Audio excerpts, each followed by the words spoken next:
2 weeks have passed since harmonic convergence and the Unalaq crisis, and spirits now roam the human world freely. Much to the dismay of the citizens, Republic City remains covered in spirit vines that, try as she might, Avatar Korra can't seem to get under control. And blaming Korra for this predicament in the first place, the president soon insists that Korra leave the city. But despite these unfortunate developments, the shift in the planet's energy caused by harmonic convergence has resulted in astoundingly good news as well. Suddenly, people around the Republic and Earth Kingdom have gained the ability to airbend. For Tenzin and his family, who have always been the only airbenders in the world and the only hope for the future of the air nomad culture, to say this is a dream come true would be a gross understatement. Korra, Tenzin, and the rest of Team Avatar embark to gather as many of these new airbenders as possible and begin rebuilding the Air Nation after 170 years on the brink of extinction. This mission leads our heroes to an airbending boy with sticky fingers named Kai, the cantankerous queen of a still very corrupt and oppressive Earth Kingdom, and a rocky reunion, no pun intended, between Lin Beifong and her sister Su Yin. Meanwhile, a man named Zahir, a prisoner of the Order of the White Lotus for 13 years, and now an airbender himself, escapes and one by one frees 3 more notorious criminals, each with unique and deadly bending talents. Once together, this mysterious group sets out to capture Korra and enact a plan that could devastate the balance of civilization as our heroes know it. Just like every season of this show, once again the animation quality is amazing, the style and designs of characters, technology, and settings are distinct as well as pretty and interesting to look at, and the music pieces are beautifully composed and complement the scenes they're played in perfectly. So, more of the same that we've come to expect, and some of us I'm sure take too much for granted. After animating only half of the previous season, Studio Mir returns to handle Season 3's animation from start to finish, and as always, it looks great. The action seems to get better and better every season. The rare, kick-ass abilities the villains have make for some cool, creative fights, including freaking lava bending, and the first Airbender versus Airbender match we've ever seen. The animation and score are especially strong all throughout the final episode. Korra's big battle is a feast for the eyes, and very reminiscent of Aang's showdown with Fire Lord Ozai in the original Avatar series, while the fighting going on underground with luminous green crystals everywhere is much like the Season 2 finale of Avatar, setting-wise. Speaking of settings, this season treats us to some cool new locations like the city of Zaofu, a shiny, flower-shaped metal-topia, with monorails and giant protective petals all around that close up at night. It's definitely a spiffy-looking place, and while having an armored, metal-bending police chief daughter was a pretty cool legacy for Toph already, her younger daughter has basically started a whole metal-bending culture here. This season also brings us back to some places we haven't seen since Avatar, like the Misty Palms Oasis, the Northern Air Temple, and of course, the Earth Kingdom capital Ba Sing Se.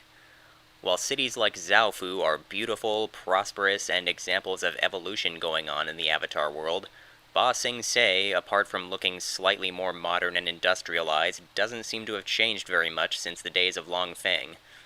The people are still divided into classes by walls, with the queen and the rich living the high life, while many more citizens live in cramped slums, and some in other parts of the Earth Kingdom are going all Robin Hood, trying to steal the people's tax money back.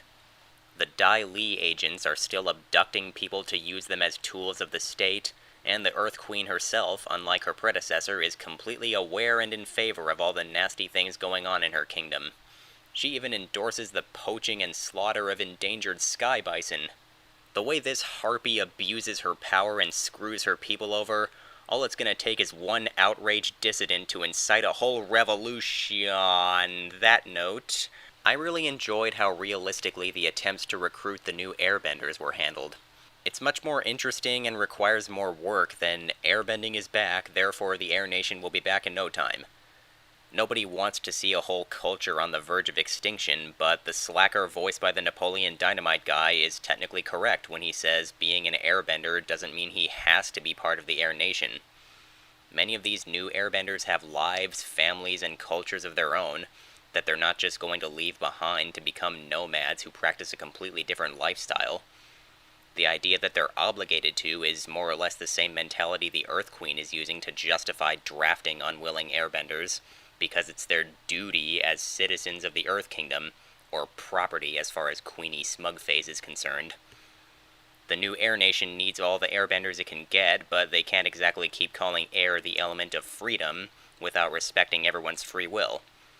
I suppose it's all about being persuasive without being too pushy, or, abducting anybody. Anyway, the situation was smart, funny at times, and part of the freedom theme we appear to have this season. Moving on to the characters and story, Season 3 seems to indicate that after being tasked with churning out 3 more seasons for what was initially intended as a done-in-one miniseries, and after the difficulty of that task really showing in Season 2's execution, the creators now know exactly where the rest of the series is going and how it's going to get there. While the storytelling of Season 2 was admittedly rough around the edges, sometimes feeling less like a continuation and more like a reboot for how little bearing the events of Season 1 had on it, much of Korra's characterization being rehashed, and less than essential B stories going on, Season 3 is structured much better. The story is very well planned out, the writing throughout is pretty tight, and while the time spent in Zaofu and the episode focusing on the airbender training slow things down a little, they never feel superfluous and are worked into the main conflict and the evolution of the characters. Especially Jinora, whose spiritual powers are put to good use on several occasions, and who really comes into her own this season.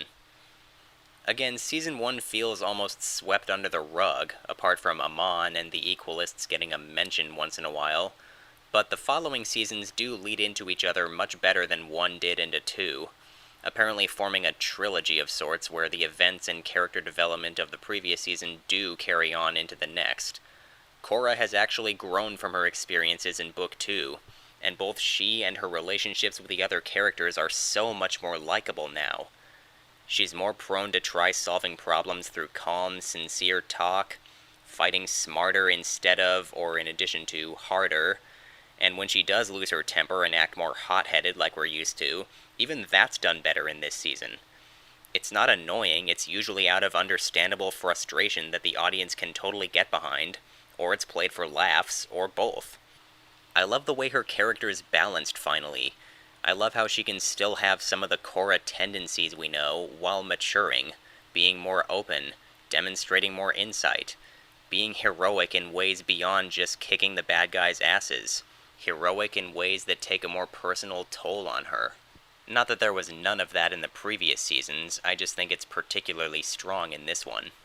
Admittedly, in terms of her overall character development throughout the season, she doesn't have much intense personal struggle until the final couple of episodes, but when that happens, damn. These villains put her through her most physically, emotionally, and mentally draining experience yet.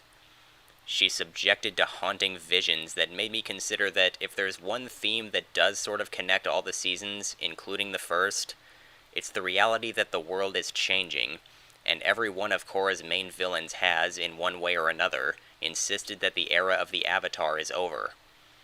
Obviously, Korra doesn't believe for a second that the ends actually justify the villain's deplorable means, but they did have political or philosophical views that were worth listening to, and it's not just speeches from the people out to destroy her that make her question how well she's doing as the Avatar, and even what the Avatar's place in this modern age is or should be.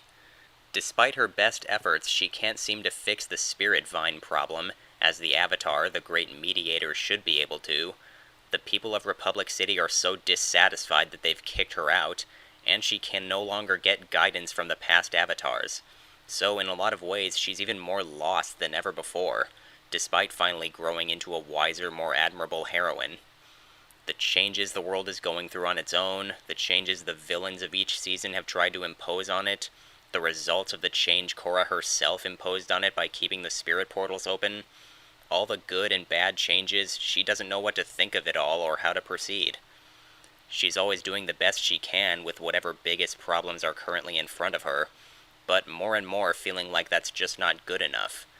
That maybe the world is outgrowing the Avatar, and that maybe the best way to achieve the Avatar's goal of bringing balance is to leave the world in better hands than hers, even if that means losing her sense of her place in it. At least that's my interpretation of her at the end, We'll have to wait and see where things go in Book 4.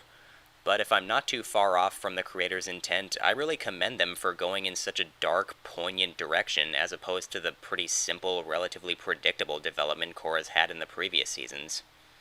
As for the other characters, Korra and Mako's breakup may be one of the best things that ever happened to the new Team Avatar. Not only is Mako's initial awkward behavior around Korra funny, but I think they actually have a more interesting relationship now as a former couple than they ever did before or during their time as a couple. Having a common ex-boyfriend also gives Korra and Asami something to joke about together as they start to really become friends this season. Asami even gets a little more to do. She provides transportation and kicks ass occasionally, just like before, but her engineering knowledge comes in handy too. Mako and Bolin meet their rather large, long-lost family, small world I guess, and this does lead to a couple heartfelt moments addressing their dead parents and their backstory of growing up on the street. Their grandma is a rather amusing character too, with her benign, old-fashioned way of looking at things, like actually revering the Earth Queen. Just because she's queen, I guess. I can't think of any good reasons to. Or being surprised by the idea of a young woman who's muscular. Haha, old people. Bolin continues to be sometimes a genuinely funny, endearing dork, and sometimes just a dork, but I think we're finally starting to see more of the former than the latter this time around. He does really come through at times when it really counts, and his budding relationship with Sue's daughter Opal is kind of cute and charming. Speaking of Sue, I really enjoyed seeing the backstory of her relationship with Lin and briefly getting to see adult Toph and what kind of parent she was. Actually, I found Lin and Sue's parentage itself pleasantly surprising in a purely personal way. Ever since we were introduced to the first of Toph's daughters, fans have wondered who her husband was, but turns out Toph was a single mother, and Lin and Sue actually had two different fathers whom neither of them ever even knew. I really appreciate the creators doing that because I also grew up without a father, and I also have siblings with a different father.